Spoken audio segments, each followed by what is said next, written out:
Today, we will be taking a dive into Robert Noyce, who is the father of chips. No, not potato chips that you eat while physically being a couch potato, but rather the chips found in the very device that you're watching this video on, right now. The integrated circuit, better known as a microchip, is perhaps one of the world's most critical tool of today and was invented by Noyce. Nice. Before we examine Noyce, we should know who exactly we're dealing with. Noyce was born in Iowa in 1927 and showed great talent in math and science growing up. After attaining a PhD in physics from MIT, he joined the Shockley Semiconductor Lab in Mountain View, California, where he started his research on chips. He was a very brilliant mind throughout his journey as an engineer and pioneered the computer revolution. In fact, his developments gave Silicon Valley its name.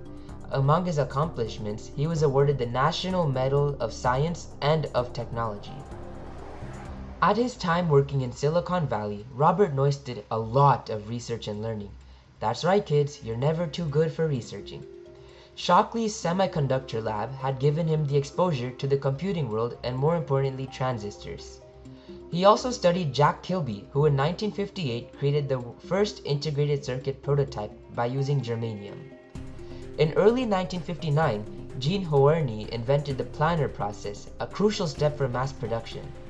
After studying the creations of the three, Robert Noyce decided there was great opportunity to optimize them and make them revolutionary. Working at Fairchild Semiconductor now, Noyce was able to build on his now colleague Jean Hoerni's planar process, which helped stabilize the surfaces of metal.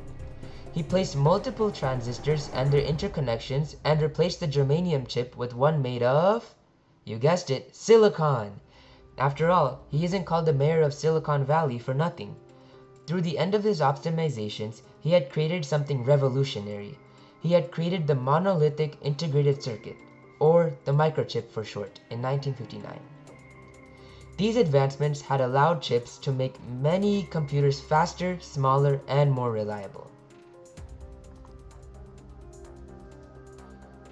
Although he had just created something world-changing, he was still bombarded with many challenges, including patent issues, particularly from Jack Kilby. After many cases and appeals, a cross-licensing agreement was established which shared rights to their patents. Noyce had also received lots of initial skepticism from industry leaders who were not yet ready to take risks. Even though he faced many hurdles, in the year 1968, he founded Intel, the Silicon Valley company, no big deal, and he also led many innovations. Indirectly, he also shaped the culture of the Bay Area, fostering the environment of constant innovation and spin-off. Is this why Bay kids are so competitive? The impact of Noyce can still be seen today. He shaped modern electronics, making it possible for the creation of phones, laptops, and even satellites. It's safe to say that Robert Noyce was truly one of the most influential and innovative creators of our modern age, yet he was still very unknown. So I wish I could shed some light and put him into the spotlight, and I hope I was able to take you through his journey, and I'll see you guys on the next edition of Tan Warp Through Time.